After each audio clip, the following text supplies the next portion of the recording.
Alright, hell yeah. So we have the JEE Main 2024. Now, I don't know if this was questions during the test or whatever, but this was the rotational section. And so, man, I just want to learn more about rotational physics. So we're going to do 10 questions and see how far we get. And I think most of these are fairly easy.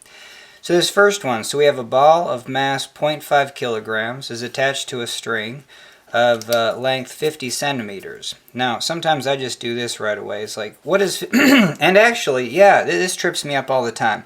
I don't like centimeters at all, so I'm just going to say, hey, this is 500 millimeters. That is the easiest way for me to go that direction. It's really hard for me to be like, how many, what is this in meters? Would I just do that? Is this 5 meters? You know what I mean? I get messed up. Do I do 2? Is it 0.5 meters? You know what I mean? Oh, yeah. So, but I can, so 100 centimeters. Now I'm getting mixed up. I really am. So, I just know that this is 500 millimeters. So yeah, so this is half a meter. That doesn't look like half a meter to me. That's the problem with doing things in metric. But let's figure that out. Why is this half I knew that 100 millimeters is 4 inches. And then, so how many centimeters is this? That's 10. So 10 centimeters is 4 inches. I got 50 centimeters.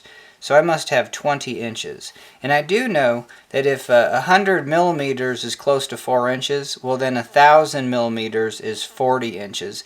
In this relationship, even for Americans, we don't make that often because we just assume a meter is like a yard in football. And it's really not. It's closer to 40 inches than it ever is to 36 inches. I mean, I know we know it's more than a yard, but no one cares. So anyway, so there we go. So we got this. I guess this is just 0.5 meters. Who would have thought? All right, so we got 20 inches, 0.5 meters. I'm glad we cleared that up. Sometimes that can get you fouled up the most. And a 2 kilogram, that's about a pound. Cool. This ball is and now we know it's like 20 inch in diameter. You know what I mean? So even just right off the bat, we got 20 inches. You know what I mean? Or 0.5 meters. And in sweeping an arc. So hey, our diameter is going to be 40 inches total. So keep that in mind. Okay, so and it's on a horizontal surface. You know what I mean? We're not spinning it this way. This way. You know what I mean? We're like it's over a table, and then we're spinning it over a table. You know what I mean? Horizontal circular path. About its but it does have a vertical axis. So if we did like the X, Y. Anytime that you're doing X, Y's in 3 dimensions, just do the right hand rule. Throw your fingers in X and then cross it into Y, and then hell yeah, this is your Z axis. This is also your I hat, J hat, K hat axis. Okay. Alright, so it says the maximum tension that the string can bear is 400 newtons. Cool. So when we're whipping it around. So the maximum possible value for the angular velocity, the ball is rotated. Yeah. I was just wondering if the ball is like kind of on a like spinning around like on a surface. It's not. It's just rotating in space horizontally. Oh, but maybe, you know what I mean? This problem trips me out because to have a ball that's perfectly horizontal or a 90-degree angle, I think you would have to have like infinite tension. I mean, because you have this, mg has to be down, and so when this gets an angle like that, if we do the free body diagram, we're going to get a tension here and then an mg there.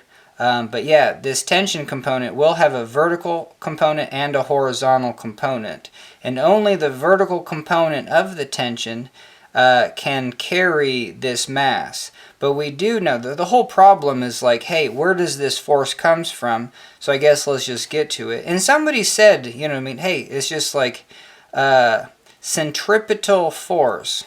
So there's centrifugal force. It's like the, You know what I mean? So if I'm in a cylinder, you know, at an amusement park ride, and we're looking kind of down into it, down into it maybe, and then we're just all up against the sides of it, and then we're rotating hella fast, we're gonna get stuck to the outside. That's a centrifugal force. Now it's one and the same, I think. But here's how I like to think of it: is if you have a well, it is getting pretty scientific, but if you have like a mass and it's got some velocity, it only wants to go in this direction. If for some reason it finds itself like on a roller coaster's path and it does a circle, it doesn't want to do that. And so the only way to actually to get it, and in this particle, like I just dotted this path, it's just a path in space. We haven't constructed a roller coaster, it's just a theoretical thought that we have this chunk of mass, and for whatever reason we want it to go in this. And so we like think of this chunk of mass as having like little rocket boosters on it, and it can kind of go in any direction it wants. And then also, this is a horizontal surface too, because going up, there is no gravity. You know what I mean? So this is just a horizontal surface. This mass always is going to be going the same speed. Okay, you know what I mean? So when this mass is right here, theoretically, it's still just got the same velocity that is going on. But the only way to get the mass to go on a circular path is to let me think about this. Is to actually is to put, so this is the center of the circle, is to put a force towards the center. If we put a force on that mass towards the center, then it can stay on a circle. So that's just in general, and we can look at that a bunch of different ways. But just in general, like if something of mass has to go around a circle, well, it must have had a force to do that. And we're going to call that centripetal force. So however you applied the force, you know what I mean, let's say it's just a rocket, and we're going this way, and then the rocket wants to go around in a circle. Well, it better have some rocket boosters, you know what I mean, angled this way. And I guess, you know, if the rocket is kind of going this way, you know what I mean, it must have some way to shoot out the side some sort of rocket, you know what I mean, some sort of jet to actually have a force to keep it going around this point. And again, this is where things get messed up, because you're just like, well, if I have an Earth here, don't I just go around it? Well, sure, because you have a force this way. That's the force of gravity. And here's our rocket. Hell yeah. You know what I mean? You're going around, and then that force of gravity is your centripetal force.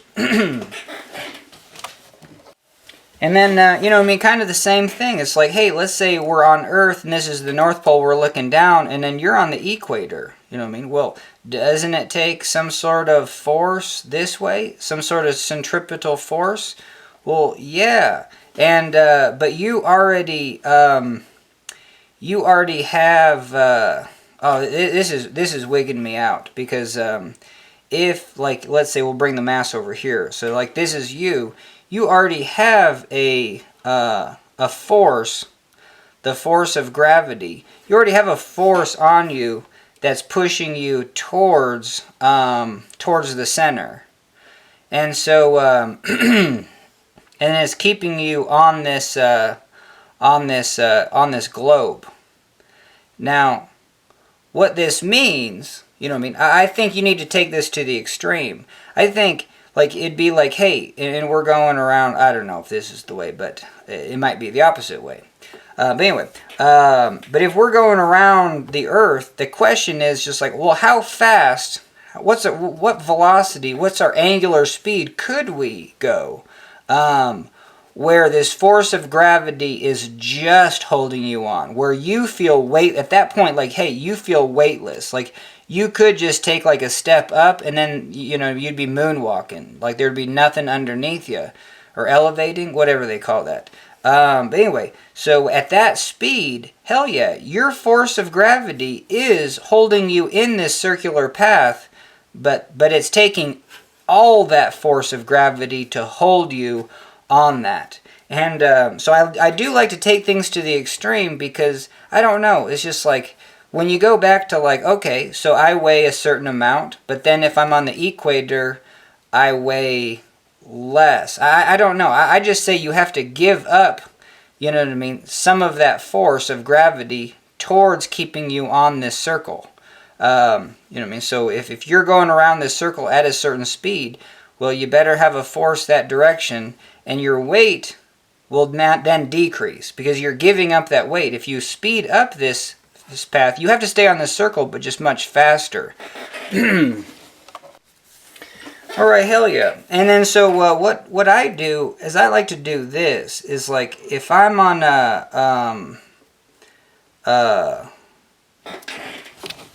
alright, so let's prove this just in a real simple way. So I'm gonna be on a 1 meter string, and then I just have 1 kilogram. And I have a tangential velocity of 1 meter per second. Now for this, I've done this before, but I just have to run this just for a very short period of time. Because if this is 1 meter, I'm talking, I just want to go like maybe like a centimeter. You know what I mean? Or even a millimeter. Wouldn't matter to me. So I'm just going to take a change in time. So I do change in time of like maybe, well, what's a tenth of a second? That would be a tenth of a meter. That would be 100. Yeah, so we need to do like 100th of a second. So 0.01 seconds. And we would be going, oh yeah, if we did 1,000th of a second, we would go 1 millimeter. Well, so let's do 100th of a second, and then we're going to go up 1 centimeter. And when we do, we don't go vertically up. We actually kind of follow a arc like this. So we're going to exaggerate it. But at least there you go. So we're going to say in 1 second, we are traveling at 1 meter per second. And we're going to say, what are we going to say? I guess we don't have to do anything, but like this is our angle. I think, oh yeah, I always forget to do this. For material mechanics, it's like, hey, if I'm working on a material mechanics problem, like what are the equations? Because you know you're going to work in radians.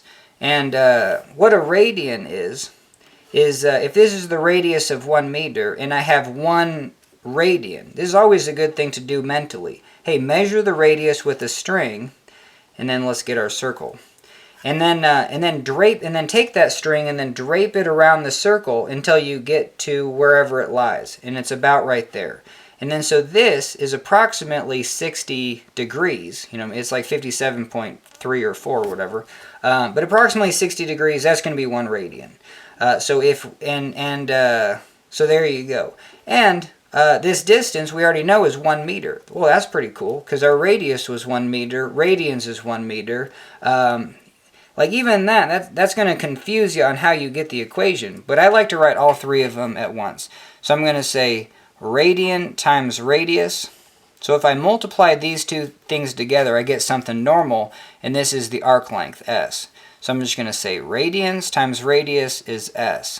Okay, the next one is going to be radians per second times radius. That's going to be tangential velocity. So this is omega times r. And that's going to be tangential velocity. So I think you get the pattern, and then angular acceleration in radians per second squared times radius is acceleration. And then you can rearrange for anything that you want, because let's say I do know what my arc length is, because I know that I'm traveling tangentially at 1 meter per second. So my velocity around this circle. And you could think of this as just a linear path, or it's just a path. You know, if this is 1 meter, like, hey, what's the?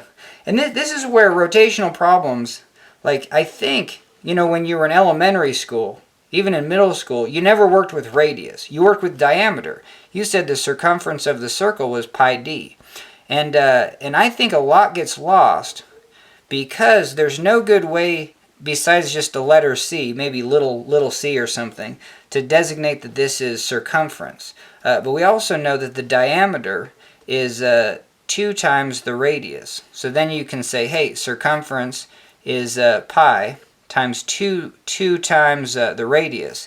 And I think this is a better way. Hey, circumference is pi 2r. If you wrote it like that, you would see the relationship between, hey, it's just twice the radius. When you write things, when you rearrange equations like 2 pi r, a lot gets lost because you're like, where the hell does that come from? But anyway, and then even just doing this, you're just like, what is the circumference of a 1 meter radius? Well, I'm going to have 1 here, and I'm going to have 2 times pi. That's going to be 2 times 3.14. At the end of the day, it's just 2 times 3, so you should be like 6. It's 6.28, let's say. So that's 2 pi. Sweet. So if I'm going 1 meter per second, and this is the distance in meters for the circumference of the circle, 6.28, well, heck yeah, it's going to take about 6.28 seconds, about 6 seconds to go all the way around go around the circle. Cool. And that is the definition of 1 radian per second, because also, hey, if I break up a circle in 60-degree segments, and I'm going 1 radian a second, 0, 1, 2, 3, 4, 5, 6, heck yeah, it took 6 seconds to go all the way around the circle, and I was going 1 omega of 1 radian per second.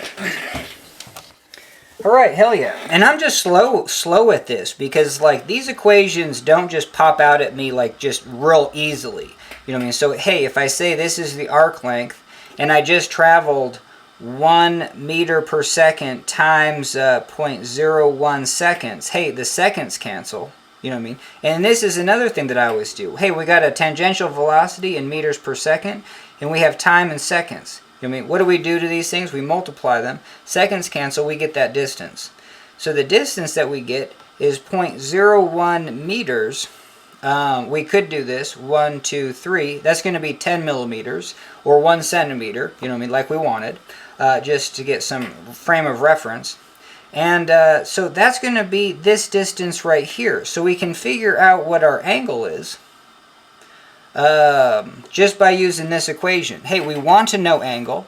We know our radius. And we just said that we knew our arc length was this is our arc length. You know what I mean? So sometimes, like, I don't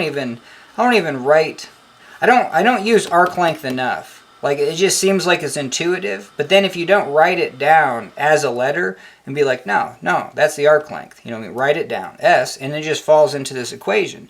So now we have S, we know our radius. Hey, we can solve for the angle in radians. And so we can say the angle is arc length divided by R. And this is the other thing. I'm going to do this because, check this out. Well, I do think radians times radius, that's a very easy thing to remember, you know what I mean? Because no one knows what radians are, but radians times radius gives you something normal, that's arc length. And then you can use that same axiom for all of these. To go the other direction, let's say I wanted to find angular speed, well then that's going to be tangential velocity divided by radius. So I'm going to say, not to confuse axioms, I'm going to say, hey, this is something normal, and you got to do something weird to it. You know what I mean? You got to divide by the radius to get, you know, something weird, radians. So, you know what I mean, something normal, do something weird to it, gets you that something weird. So if I want to find the something weird of angular acceleration, well, I must take this something normal, just normal acceleration, like that's just, hey, maybe I'm accelerating around this thing. Cool. Well, that's just going to be, we got to do something weird to it. We're going to divide by the radius. Okay, and so you get angular acceleration. So here's your 3 equations here. And so this is what we're going to use. So we're going to say theta is going to be this 0.01 meters divided by 1 meter. Okay, so now our angle is dimensionless. Radians are dimensionless. And so we're going to have 0.01 radians. Hell yeah. And you know, if you wanted to find and I guess the other thing to know is we should write these. Yeah, it's just like acceleration is change in velocity, change in time. And velocity is change in position, change in time. And you can also say dv dt for the kind of integration approach. But we definitely have to say angular speed is change in angle, change in time. And angular acceleration is change in angular speed, change in time. It's just like, again, I don't know why I just don't write these every single time. is because, I don't know, I kind of feel my way through the problems. I'm not 100% confident with my skills with rotational motion. That's why I'm doing like the easiest problems possible, and then seeing what angles and like what things I do know about them, but what things just like, whoa, I don't have these memorized, that's for sure. And it's just fascinating I don't write them down. But I would write basically almost all of these, 6 and then 2, even though that these are duplicates of each other. I would write all these down. Alright, hell yeah. So I switch cameras, and you know what I mean? Sometimes we just got to get to it. Like, what are we trying to do? Well, we're trying to find the angle. Wow, that took hella. Okay, so the angle, our angle theta was 0.01 radians. And until you get used to like what a radian is, I mean, didn't we just say one of these radians was about 60 degrees? Okay, so what's 0.1 radian? I mean, I should just be doing this mental math. Well, I think it's about 6 degrees. Okay, what's 0.01 radians? Well, that would be 100th of a radian. Well, that's going to be 0.6 degrees. Cool. But we know that the actual radian is about 57 point, I forget if it's 4 or 3. Who cares? 57.3. Okay, so now what's 100th of a radian? Well, we got 0.573 degrees. Okay, and because we're going to be using trigonometry, and it's good to get used to working in radians, and also degrees too. Because you get something cool when you do work in radians. It's an approximation that might throw you off, but if we say this angle is 0.01, then we know, what do we know? Oh, and then the other thing is like we totally have to turn this angle into a right triangle. You know what I mean? So we did that, and then we're going to say, well, this right triangle is right there. So this is the right triangle, and this is what shows you what we're trying to prove is that even though our velocity doesn't change, we're going to identify an acceleration. An acceleration, by definition, is a change in velocity, change in time. But you're like, whoa, our velocity doesn't change, right? It's going to be the same velocity all the way around the circle. Yes, but tangential velocity means you always want to be going this direction. So we can think of velocity in 2 coordinates. Our velocity in the y, hey, yeah, you know, that's something. But now if we come over here and say, what's our velocity in this direction? I mean, we call it velocity in the x, or you call it velocity towards the radius, and this could be the velocity tangential. Anyway, but I call it velocity towards the radius. Right here, we have no velocity towards the radius. We are all tangential. But at this point, if that's true, if our velocity is only tangential, then we should be at this point right here. But we're not if something is confining us to this circle, you know what I mean? And that you know, let's talk about it. It has to be a force centripetal. Because this mass has to be over here after some sort of time, a force had to push this mass. And it goes back to like F equals ma. And then this is F equals m, change in velocity. You're basically having a change in velocity for a given change in time. And then, so I don't know, like I've been doing this. I try to like run things like analytically. Let's run this for 100th of a second. I like problems where you can run them for 1 second. Now you could make this problem the same by just increasing this radius by 1,000 or 100. If you increased this radius, if you increase this radius to 100 meters, then after 1 second you would be just 1 meter up. You know what I mean? So that's kind of because this is 1,000 millimeters and we're 10 millimeters up. So that's going to be our change. So yes, if we made this 100 meters, heck yeah, we would be going up 1 meter. And if we had a speed of 1 meter per second, the change in time would be 1 second. So that's the other thing that I like to do with problems is like, hey, kind of run them for a second. Like what's going on right here, and then what's going on 1 second later. And even this, you know, that's where you kind of get an impulse. If you say, hey, force times time is equal to mass and then just change in velocity. Because, hey, we kind of multiplied this by time and then this by time. And so if we did that, then we get that force. And if we just multiply by 1 second, I mean, that number for force doesn't change. It's still that same number. And then we have the mass, and then we have the change in velocity. But we can find that velocity. Cool. And if the velocity started to be 0, initial velocity is 0, heck yeah. This just becomes mass times velocity.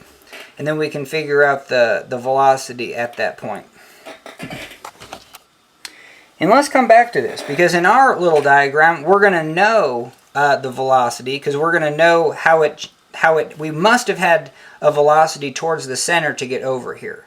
And then if we know this number, hey, we know like the force that was required to do that. So that's kind of cool too. Okay, so yeah, and let's do that. I'm actually curious. I'm not going to run it for this one because I don't like, I guess, yeah, your force is just going to be multiplied by your change in time, which is 0.01 seconds. That's going to be kind of your impulse. But we'll do it for the bigger. We're going to change this to 100 meters and then change this to 1 meter and then see what force is required to do that. And, but yeah, let's not give up on this. Okay. Alright, so from this diagram, and I like bringing this one up all the time, you know what I mean? If I'm doing a problem and I can't bring this up, like the proof of it, then like why even do the problem? You know what I mean? That's my take, but there's plenty of subjects that I just do not know what the hell's going on at all. So then you just want to use the equation, get the answer. You know what I mean? I need to do that more for subjects that I do not know anything about. Okay. So we don't have any velocity towards the center, but after a hundredth of a second, we should be up here, but we're not. We're over there. So this distance is the distance over that we traveled. Okay, and since we traveled that distance, what I like to do is like think average velocity. You know what I mean? The average velocity towards, because we're gonna have an average velocity towards the center to get to that point, and that's going to be that distance, the total distance divided by the total time. So we're gonna have that distance divided by 0.01 seconds. Cool. And we can find this distance if you're a pro at trigonometry. Well, you know that this is the total radius to there, and then you know that this distance is going to be, and this is also the radius. But here is the triangle that we're interested in. It's a right triangle. We have a hypotenuse, which is just the bigger number. Hell yeah, hypotenuse, and then you have an angle. So the sun is shining. This is the sine component. So if we did the bigger number sine of the angle, we'd get that. You know what I mean? And sine of this angle is just the component of this hypotenuse in this vertical direction. So the cosine is going to be, the cosine of this angle is going to be a percentage, let's say, or a between 0 and 1, or like a fraction of the whole. Is basically going to be like 98%. Alright, hell yeah, get some more light. But yeah, so I mean this fraction of the whole, it is like the cosine of this tiny angle means that this is like if this is 1 meter, this is like 0.98 meters, you know what I mean? And so that's kind of what we're, like I've done these problems before with this exact same, same little thing, so I'm pretty sure that's what we're going to get. But let's do both. We're going to do radians. So we're in radians, and we're going to say the cosine of 0.01, that's our angle. Hell yeah. And it's like 99.9. Holy Toledo. So yeah, this angle is really small. So our percentage of this hypotenuse in the cosine direction, you know what I mean? Or if that makes sense. This length right here, you know what I mean? This hypotenuse, this like vector, has two ways to get there. You can go in this direction and then go up this direction. And if you do, you're basically going to have to go 1 meter over and then a little bit up. Okay, so yep, and this is 0.99995, which is, and because it's a unit circle where our hypotenuse is 1 times this ratio is this length. Cool, but we want to know what x is. So what we do And this comes up in trigonometry all the time. It's like, well, I don't know what this distance is over here. We had an equation for cosine theta times the hypotenuse. That's this distance. But you can see just by subtraction that this whole distance to there is 1 meter. That's the radius. And then you can subtract what we just found, the cosine theta times the hypotenuse. And that's going to be this x. So formally, how you would just write it all in one go is you would say, hey, this distance x is the radius. You know what I mean? We're going to start there, radius, and then we're going to subtract the hypotenuse, which is the radius cosine of the angle. That's what we're going to subtract, and what we're left with is x. So we're going to say minus radius cosine theta. This comes up a lot, and you can even write it like, you can factor out the radius, 1 minus cosine theta. But when you do that, so let's do it. So we got 1 minus cosine, 0.01. And so now we get the difference. And the difference is hella small because it's like, you know what I mean? Hey, we have like if we did this, 0.00005 and added those, well, that would add up to 1, and that's basically what we get. You know what I mean? This is 1, 2, 3, 4, 5. So this is basically 5 times 10 to the negative 5, and that's what we get. We get 4.999 times 10 to the negative 5. I'm going to store that as x. Okay, so this is the distance. So we found x. Now we can find our average velocity. That's that distance we traveled, but heck, we traveled it in a fairly quick amount of time. So we're going to take x divided by 0.01, and so now we get our average speed. But here's where you got to do calculus in your head, and it's just a linear thing. Okay, right here we have 0 speed. So if we kept this 0 speed towards the radius and we did 1/100th of a second, we wouldn't move at all. But then the other speed that we came up with was this, was our average speed. And if we did that, we would have got there. But we're not going our average speed right here. We're going 0. So, I mean, I guess the quick calculus in your head is like, hey, this speed at this point has to be double what the average is. So I'm just going to call it V max, or just and this is just the velocity at time 0.01 seconds. And it's always double. You know what I mean? So we start at 0, and then in a short amount of time, we're going double this average. Well, then what's our average speed? It's going to be double the average plus 0 divided by 2. You know what I mean? So then that 2 goes away. And so our max speed is just, I'm going to store this as alpha v. Actually alpha u for average maybe. And then we're going to multiply it by 2, and we're going to store that as our velocity. So sweet. So remember, we have a 1 kilogram mass, and then we just changed its velocity by 0.01 approximately meters per second. So now this is how fast it's going. So now we want to find the force required to do that. So the force required to do that, so we have F equals ma, and a is the change in velocity, change in time. Well, we need to figure out, I mean, I guess what we need to figure out is the acceleration. I mean, it spelled it out. That's why working with the time of like 1/100th of a second is kind of more mental. You're just like, well, cool, we changed our velocity by let's say 0.01 meters per second, but we did it in 0.01 seconds. We did it in 1/100th of a second. So we increased our velocity by 1/100th of a meter per second in 1/100th of a second.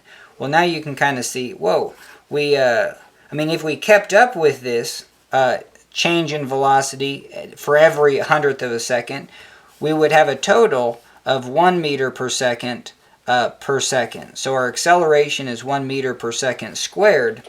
And so then we go back to F equals ma, and we say, hey, we have a mass of 1 kilogram, and we changed our velocity by 1 meter per second squared. It must have took 1 Newton. So it took 1 Newton of force on that 1 kilogram to keep this in this circle, going at 1 radian per second. That was our deal. Okay, hell yeah.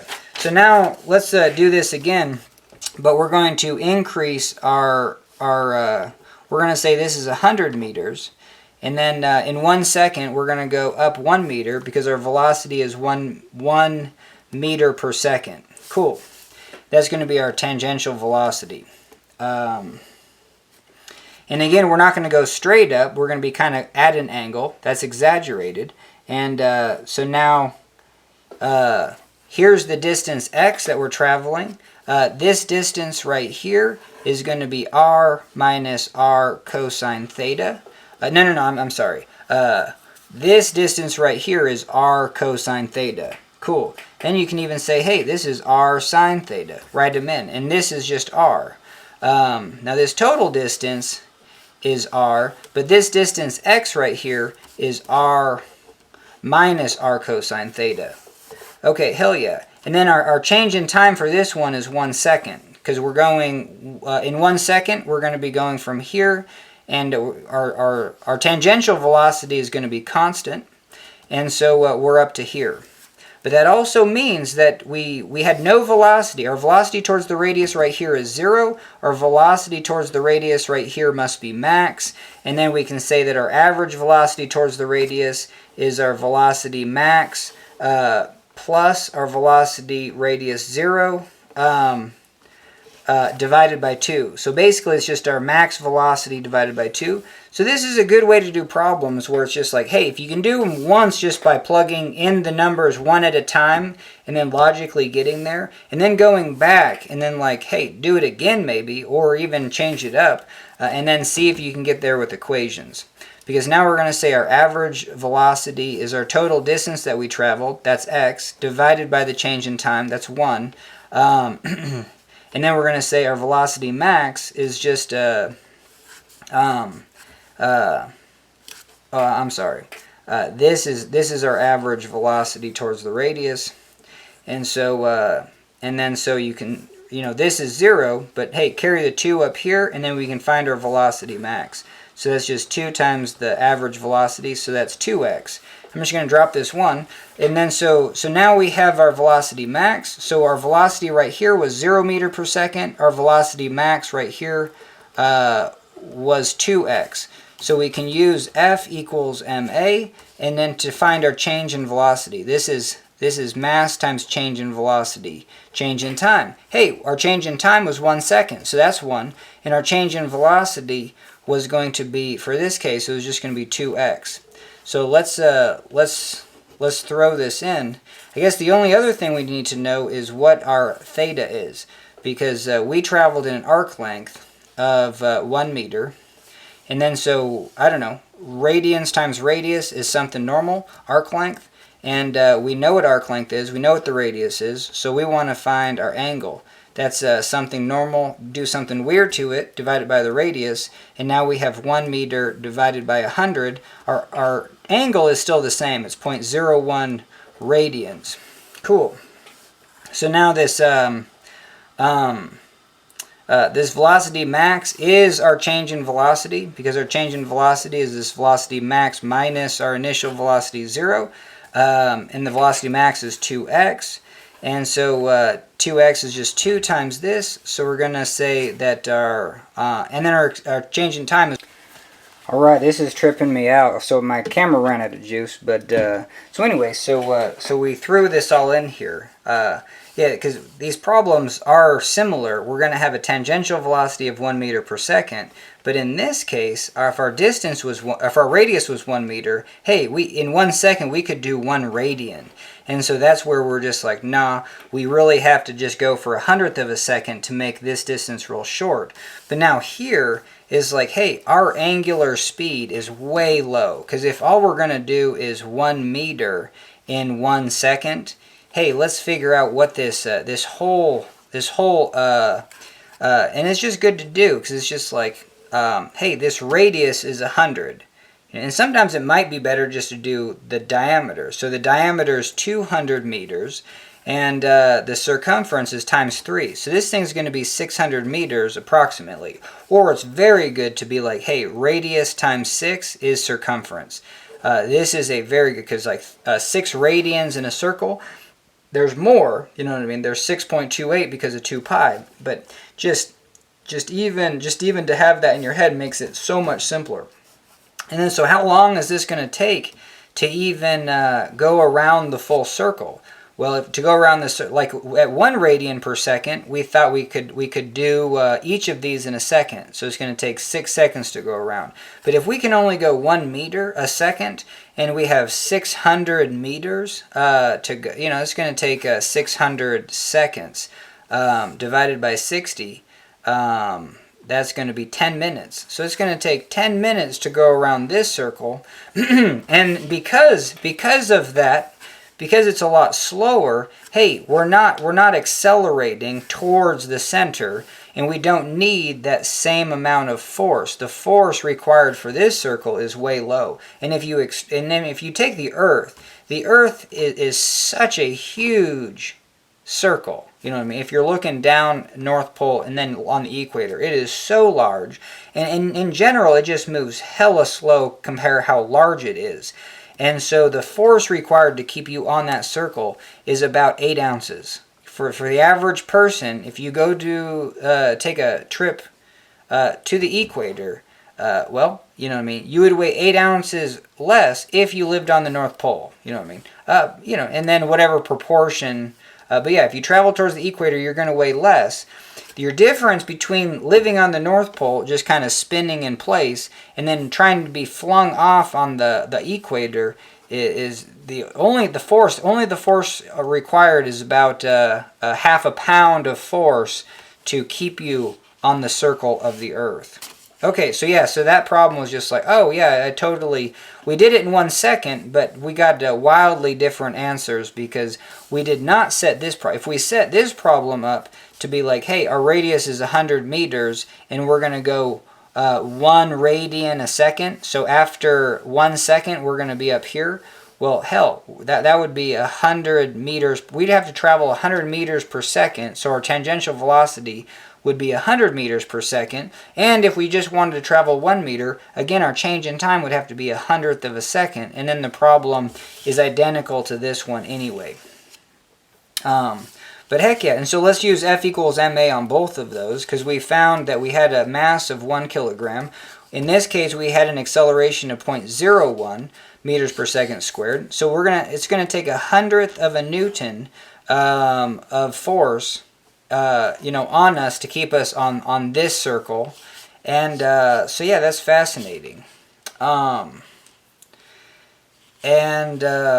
actually this might, on this 100-meter circle that takes 60 minutes, there might be actually more force, or actually less force required to hold you on than the Earth, because, well, let's do the Earth. So we have a half a pound, 0.5, or let's see, 1 pound is 4 newtons is 1 pound. So divided by 2 is that. So it's going to take 2 newtons. So to hold you on the Earth is going to take 2 newtons of force centripetal towards the center to actually hold you on this circle. So that's what we're kind of repeating the entire way. Now this circle. Okay, never. I was saying if you weigh 100 newtons, it's going to. If you weigh 100 newtons to keep you on the. No, hell no. What is this? If you. No, my bad. Because for the mass of an average person, that's 100 kilograms.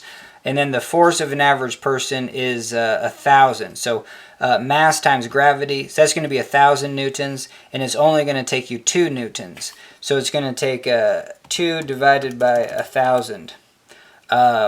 So yeah, it's only going to take 2 newtons of force. Now this, if we increase this to 100 kilograms, 100 times 0.01, that would be 1 newton of force. So it's going to take, well, isn't that just what I said? Well, I don't know. Yeah, it's going to take less force to keep you on this circle than it, yeah, so that's kind of cool. I think I got that right. It's going to take you less force to keep you on this circle that we just invented than it is the Earth, because the Earth is actually moving hella fast. So compared to just one, yeah, and then compared to 1 meter per second, compared to going around this circle in 10 minutes, that's going to require less force.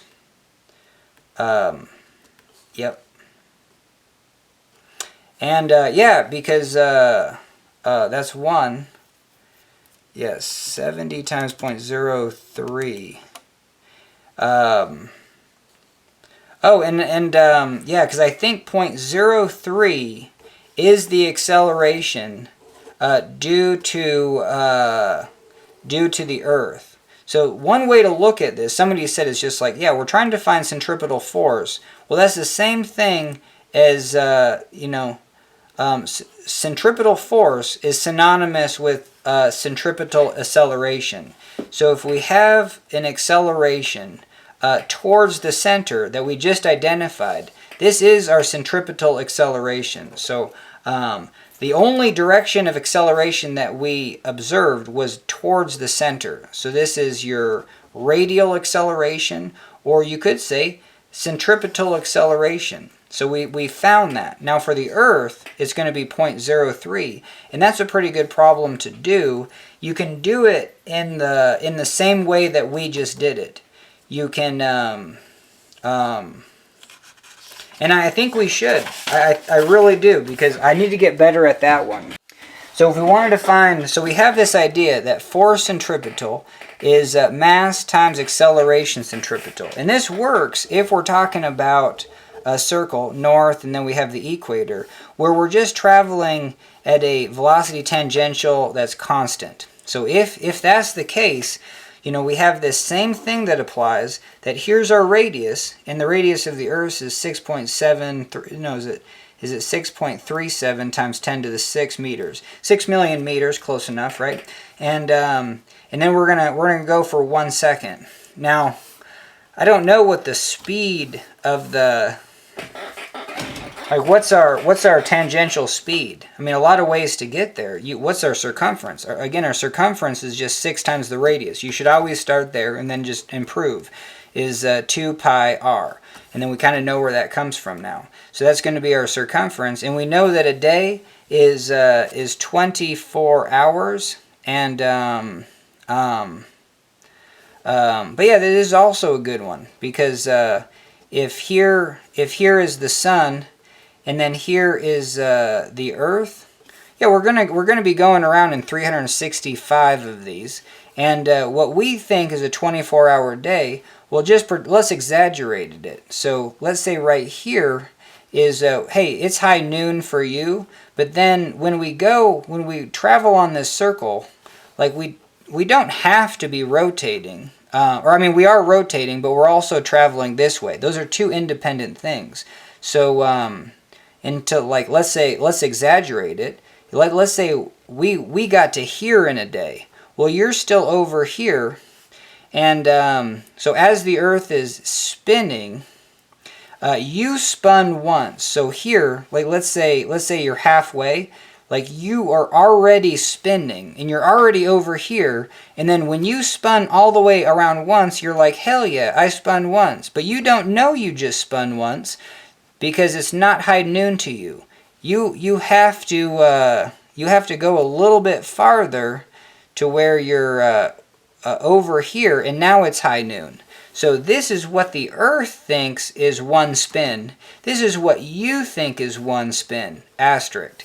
And so those two aren't too different. We know one spin to be 24 hours, but that's what you think. That's the asterisk. So that's where you think the Earth is spinning 24 hours, but the Earth actually already spun once.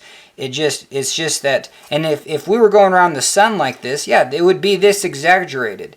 If you were right here, or let's say like let's say this was this location, you would have to spin, a day would be, well, I guess mentally it gets complicated.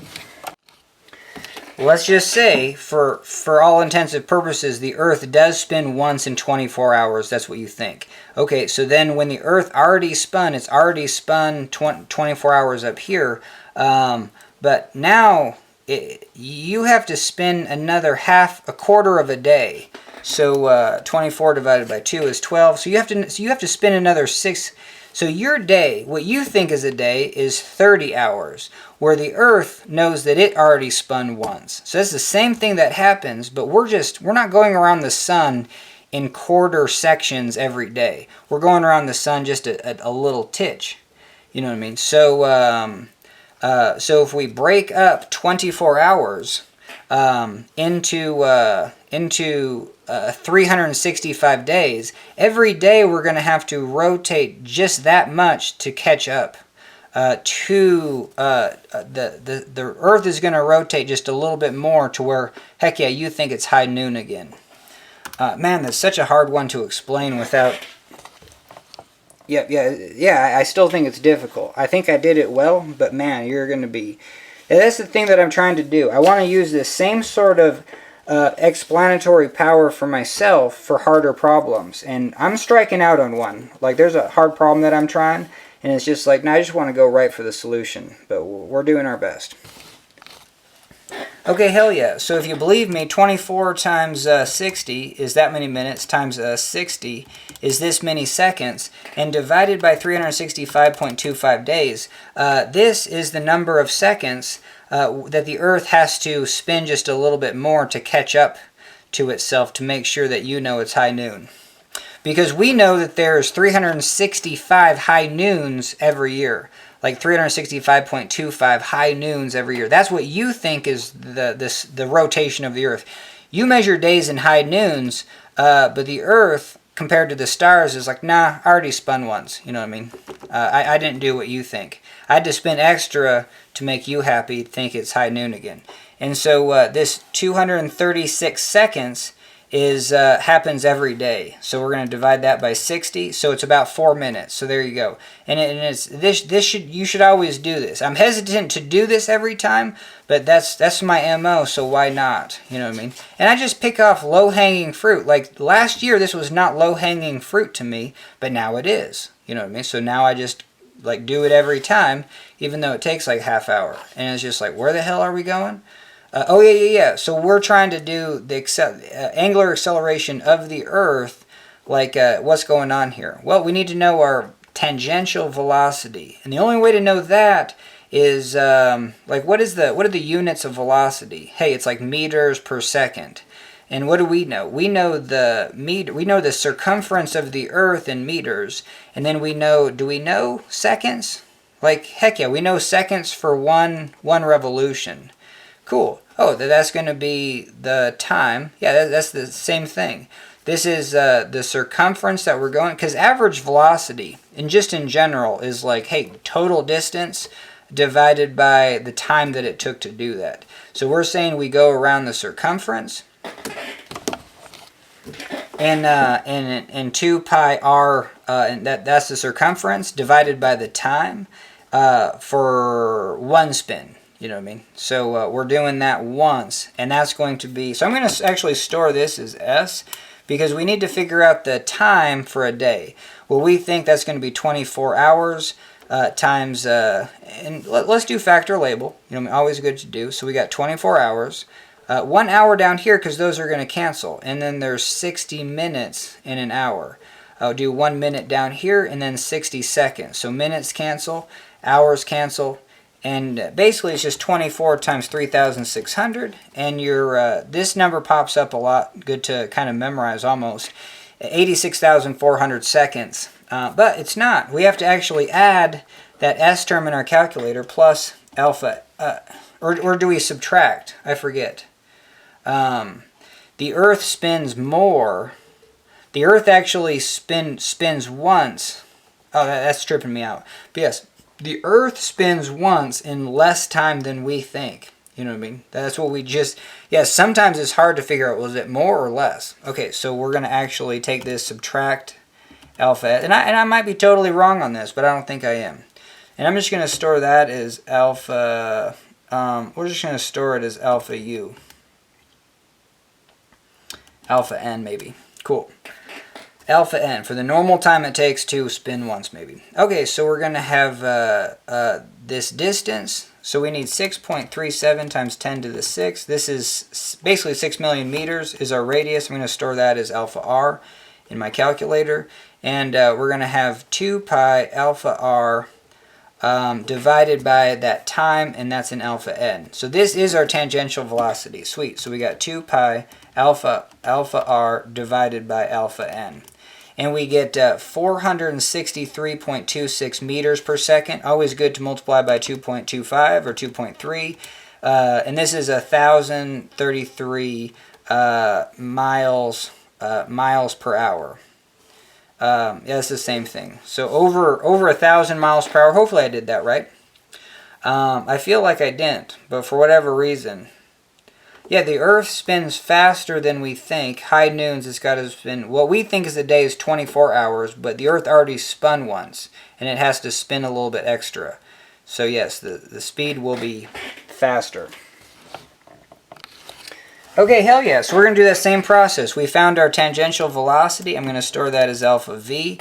And now we can just go for it. We're going to run this for a second. And if we do, we're going to find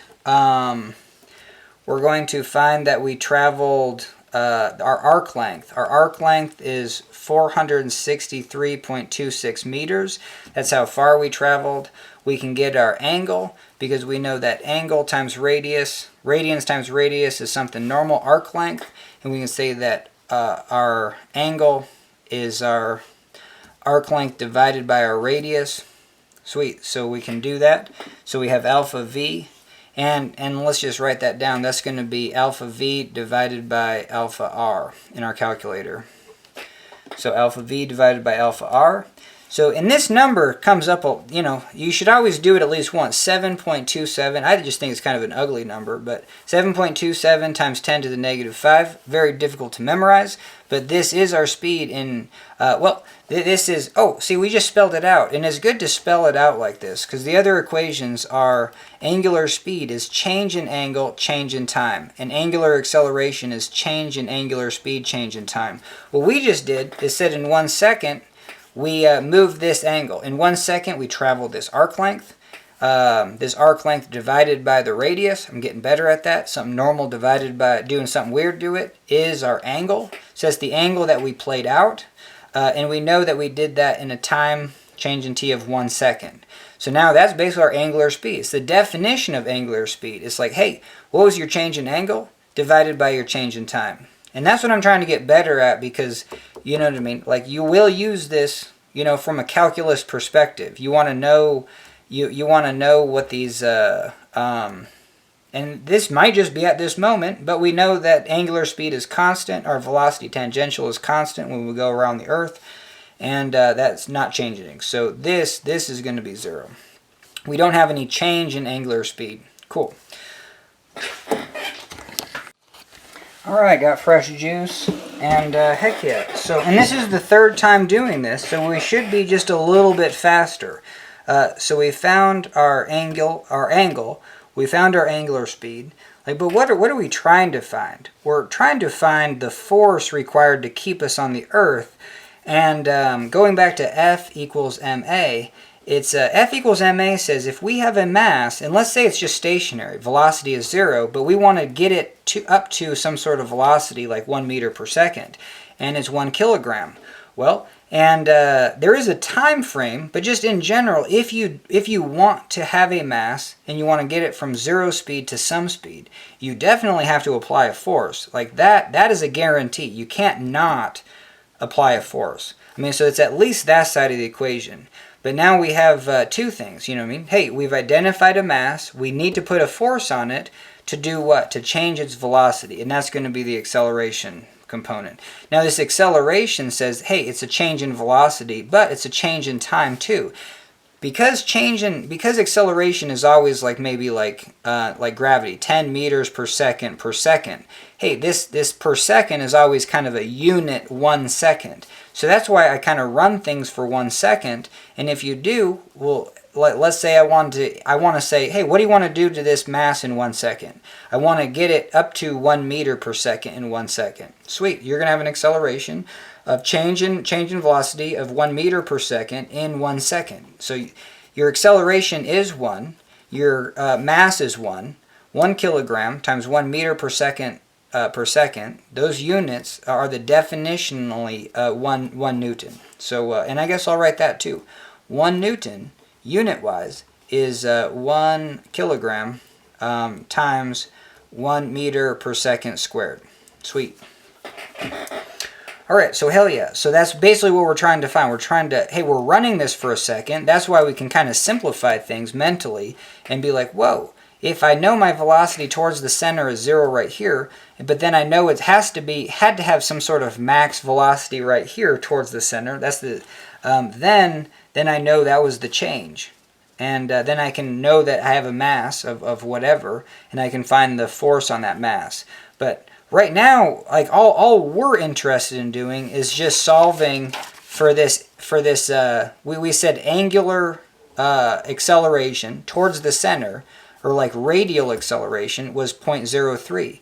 But it also good. Somebody said, hey, think of it as this way: the force centrifugal, the force required to keep that mass on a circle is m acceleration centrifugal. It's the acceleration centrifugal, and that's what we're finding. You know, we're finding that acceleration, which is a change in velocity towards the center. Okay, hell yeah. And for Earth, that's 0.03, so this is just always a good one to kick out. I guess it definitely takes me more than 10 minutes, so, but here we go. We're almost there. And then, well, let's just do it, you know, kind of by memory. We know that we need to find this distance x. We know that our average velocity is x divided by our change in time. We know our change in time is 1 second.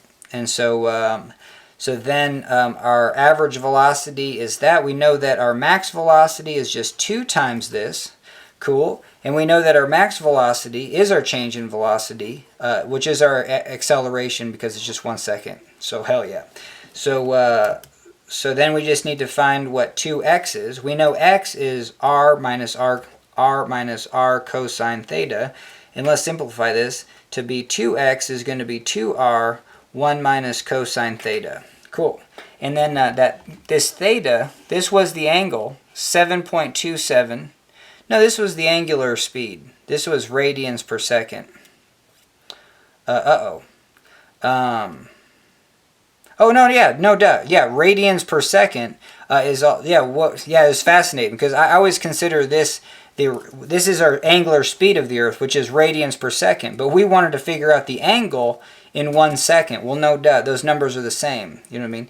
If we're traveling at a speed of this many radians in a second, well, that's going to be the angle. Yeah, sometimes that gets me mixed up every time. But I'm still going to store it as W. I'm going to store it as actually angle theta just so I don't get confused. So we're going to go 2 alpha r, 1 minus cosine of that angle theta, and we're still in radians. And we multiplied it by 2. So, and this is our acceleration. Booyah. So it's our acceleration centrifugal is 0.03. You know what I mean? And usually a couple other 3s. 0.033, but 0.0337. I don't know. Just think 0.03 and you got to check on reality.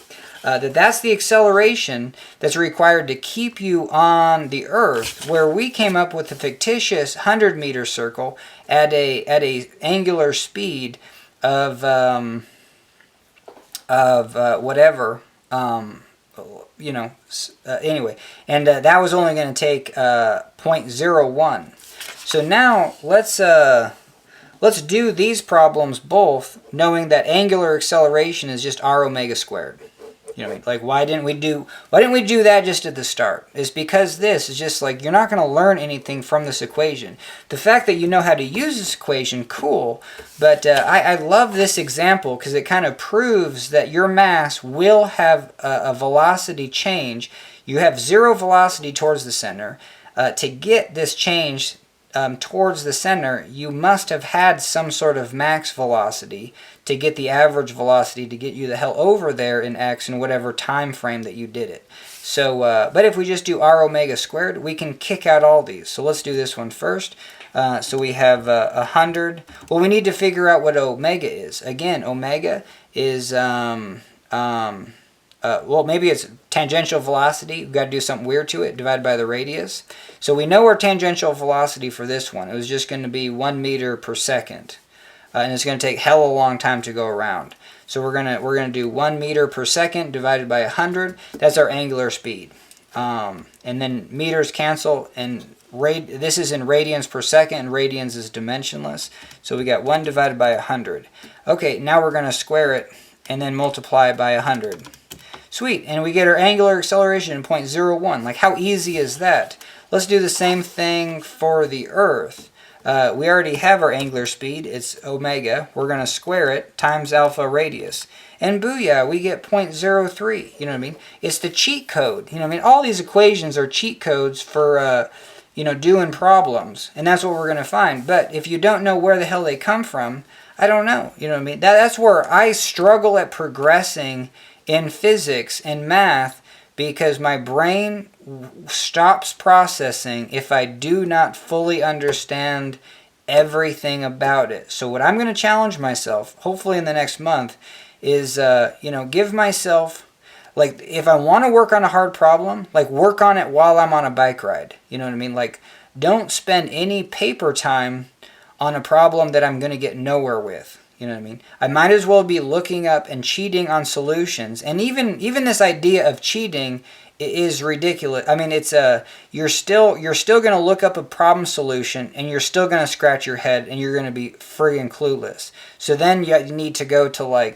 you need to figure out how to cheat better. You know what I mean? So if you're clueless from looking at a problem solution, what are you clueless about? Like, that's where I'm going to go look up a YouTube so I can actually, you know what I mean? So that's going to be the goal. Because I kind of hit a wall just this week in the learning process of trying harder problems that I have to throw in the towel. There's just no way I can do that. And even from my method of sitting down for 6 hours, I sit down for 6 years and still not get anywhere. But it is, I feel good and confident about the stuff that I do know. You know what I mean? This is the areas that I've put effort into. And even this stuff, like, I didn't know before. But I came to these conclusions almost by looking at other people's solutions and then kind of finding my own way to visualize it. So I think that's where I'm going to be spending most of my time, looking at problem solutions, but just realizing that, yeah, my methods are going to be totally different than what the problem solutions methods are. And that's probably the best thing that I can give my audience. All right, hell yeah. So now, should we do this problem? Okay, so we have a ball of mass 0.5 kilograms attached to a string of length 0.5 meters, rotating around. The maximum tension in the string can bear is 400 newtons. So now we can use that F equals, let's get some new paper. Alright, hell yeah. So got a fresh sheet of paper, and yeah, we can do this. So it says the maximum tension the string can bear is 400 newtons. So let's work backwards. And I dig that this person was saying, hey, centripetal force is mass times a centripetal acceleration. It still follows F equals ma. It just says that, hey, there's no other force on this. You know, if you do this, hey, there's no other force. You're not just adding another force to, you know what I mean, like gravity. Because if you did this same setup vertically, like if here's your person and then you're spinning it vertically, well, if your mass is right here, it has mg on it, but then it has a force centripetal that direction. But then when you go up here where we have an mg, you have a force centripetal that direction. Oh, this is tripping me out. I don't even want to do this, but it's just like, where would this would be fascinating. I'm going to think about this one. I can't dive into it because I don't know. It's all right to not know because I'm just confusing myself. At what point, at the lowest or highest point, is this thing going to break? I think these are your positions of max concern, is the highest and lowest, not the outsides, because the outsides, gravity is and is it like this? The only thing, so if I say this is the force centripetal and this is mg, the only thing that's can actually provide this force, you know what I mean? What is providing this force? well, that's going to be the tension. You know what I mean? So if we do a free body diagram of this, you know what I mean? Hey, this thing has a tension that way, and it has a mg down. Okay, cool. And we have some sort of angular speed. And so this would be an interesting one too, because I don't know how you would keep a constant angular speed, because your angular speed is going to slow once you get to the top. But if it didn't, oh yeah, so a free body diagram at the top, I need to get better at these. We're going to say we're going to have some sort of, I need to just put tension in generically. You're going to have some sort of tension in the string. What is that tension? Now, is that the direction of tension? Oh, this is fascinating. Oh, this is messing with my mind, because if I do the force centripetal and then the m and then the mass times gravity, it seems like everything is just in a line.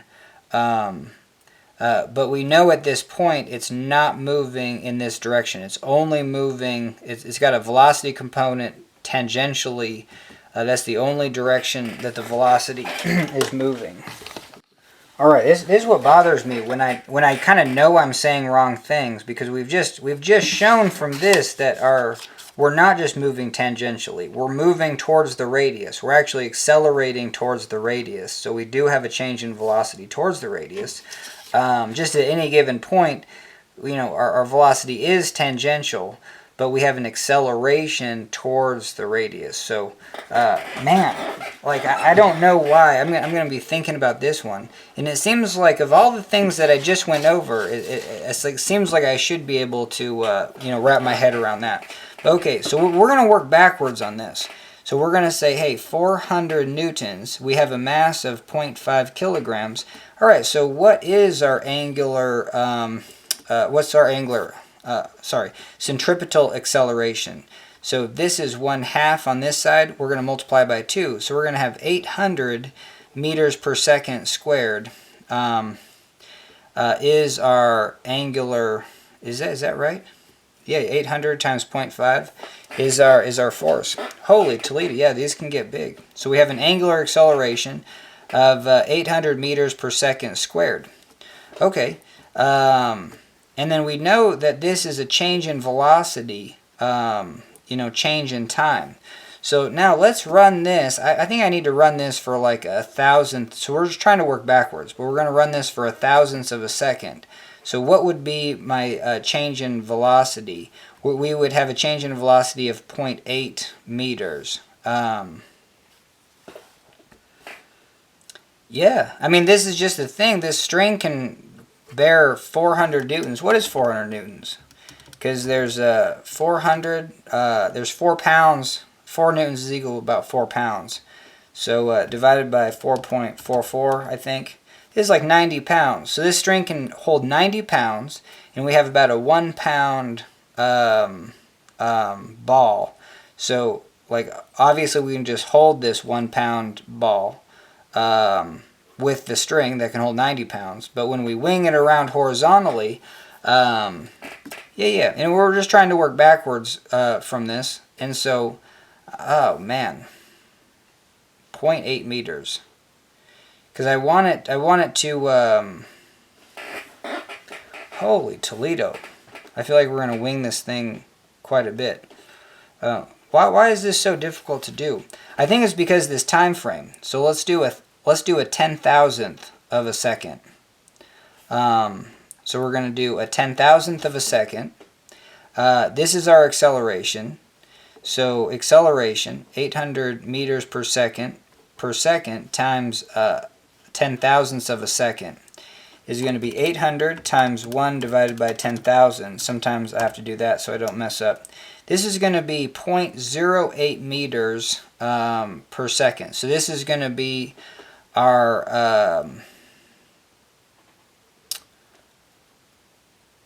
I see where I'm I see where I'm kind of mistaken things. No, I think we're good at doing this. So this is 0.08 meters. I'm going to multiply that by 1,000. This is 80 millimeters per second, where this string length was 500 millimeters. So now we have, but let's see if we can even figure out. So this is 500 millimeters, or 0.5 meters. And what was this acceleration? This acceleration was it was our max speed. So we're gonna say, hey, we did this. We changed our time just by a real small amount. We have this distance x, and we have our Vmax. And our Vmax is 2 times our average velocity. So that's that time x divided by the change in time of 0.001 seconds.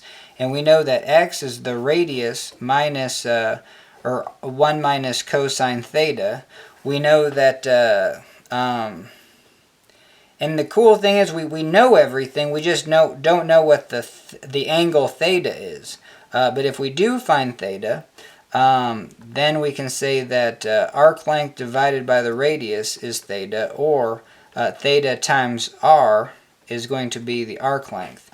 And if we can figure out the arc length, we have this, this is how fast we were going, our arc length and time, so then we can figure out our tangential velocity is the arc length divided by our change in time. I'm just doing everything backwards. It's hella complicated, actually, to do that, but we did it 3 times forward, so I'm just challenging myself to get the angular acceleration. What is this? It's the acceleration, it's the change in velocity, so I'm just going to run it. And in this case, it's messing with me because I can't run this for a second. I can't say that we moved 800 meters, or we had a max velocity of 800 meters per second towards the radius. That would be nonsensical. So we actually have to make this time frame very short. Okay, let's see if I can even do this. Obviously, we just use the equation and get on with life. But yeah, I think we got this. All right, so what was this? So yeah, this was going to be our max. Yeah, the change in velocity, because we're going from 0 to 0 velocity towards the radius to some max, and we just found that that was going to be our acceleration. That's the number we found, which is 0.08 meters. Cool. And so we take that velocity. That's our max velocity.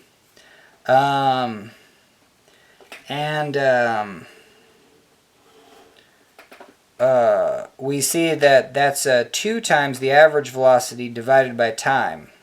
So we can find 2 times the average velocity by taking this max velocity, multiplying it by 1/10,000, 0.0001. Okay, and then dividing by 2, getting that. So this is the distance that we just traveled. And then so we're going to divide by the radius, which is 0.5. And then we're going to, so now we have 0.5 over here. 0.5. No, I mean, sorry, we have this number over there. It's really small. Now what? Oh, we have to get the cosine part over here, and then we have to do 1 minus this over there. So 1 minus that answer. Whoa. Alright, let's not get messed up. Alright, so we got 1 minus that answer, and then we got to inverse cosine this. Inverse cosine that. Hell yeah. So that's our distance. So what did we just find? No, we found our angle. And so since we found our angle, we're going to multiply by the radius times 0.5, and this is going to be our arc length, and then our tangential velocity is divided by our 0.0001, so it all comes back together right here, and we have a tangential speed of 20 meters per second. Wow, that was just a really difficult way to work backwards through there, but that was really good for my brain. Hell yeah. I think this was a success. Alright, hell yeah. So this is the tangential velocity of the ball. It's not the angular speed. So we say angular speed times radius is tangential velocity. And so we would say angular speed is tangential velocity. That's something normal divided by the radius. And that's 20 meters per second divided by 0.5. And I think you see where this is going finally. And we get 40. Holy Toledo. That was the longest way you could have ever done that problem, kind of from a proof perspective. So how would you just get there? Well, you would say that force is equal to mass times acceleration. The only acceleration, oh, how does this work? Yeah, this picture is driving me crazy because we just have a horizontal, we're winging this thing around on a horizontal. But yeah, it still messes me up every time. It's just like, what? Centrifugal and centripetal. Like, I know that this mass has to have a force that way, but the tension is providing that. And that's the only thing that can provide, because we are changing our velocity towards the center. So F equals ma. We do have an acceleration. We have a change in velocity towards it. Must require a force, and that force is the tension component. And that's the only component. So we can say, hey, the tension component is the mass, and this angular centripetal acceleration is r omega squared, and so we can do r omega squared. They just want to know what omega is, so we just do 400 newtons divided by the mass of 0.5 kilograms divided by the radius of what the hell is this? This is fascinating. 50 centimeters. Is this right? 50 centimeters. Is there 100 centimeters in a meter? I don't know why my brain's tripping. You know what I mean? Because I'm just thinking 100 millimeters. 100 millimeters is 4 inches. 100 centimeters is 40 inches. That's a meter. But we just have 50 centimeters. It's half a meter. But anyway, so we have half a meter. That tripped me out the most. Damn. And let's get back to it. So this would all be omega squared, but we got to take the square root of it. And so we're going to have, and this is 400, mathematically, this is 400 divided by a half, divided by a half. A lot of ways you could do it. I mean, the same thing as 400 multiplied by 2, multiplied by 2. Or you could say 400 divided by a quarter, which is the same thing as 400 times 4 over 1. And so that's 1600, square root of 1600, man. Is that 40, 40 times 40? It's just like, oh yeah, because if you have if you just had the square root of 160, you're screwed, you don't know what it is. But if you have the square root of 1600, hell yeah. I mean, 4 times 4 is 16, and then, so, I mean, yeah, so let's do a little bit of math. Because you need to factor out squares. So, like, you're only... And this comes up a lot, you know what I mean? If you're trying to factor out squares, you can only factor out, you can't factor out a 10. Square root of 10 sucks, you know what I mean? So you can only factor out 100. And then the next one up would be, so 10 squared is 100. 10, and then 100 squared has 4 zeros. You know what I mean? So it's 10,000. So if you could factor out a 10,000, but we only have 1,600. So we're going to factor out, so we're going to change this to, we're running out of room.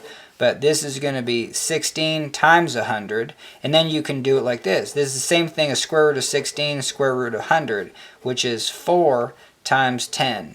And hell yeah, you get 40. All right, so fast way, doing it that way, and then we did the hell of a long way. But I think this was a pretty successful video. I'm actually pumped because it's been a while since I've actually made a longer video. I have I try to keep ahead of the game, but I took about a couple days, and I just worked on too hard of a problem. And so, I don't know, like, I want to learn, I want to be able to problem solve, but then I also want to teach. So, like, what's more important to, should you should you only problem solve when you're ready? I mean, should you not tackle harder problems? Should you not look at problem solutions? I have no idea. I think you should. And so I think that's the next step. But anyway, all right, thanks for joining me on this one, and that's a video.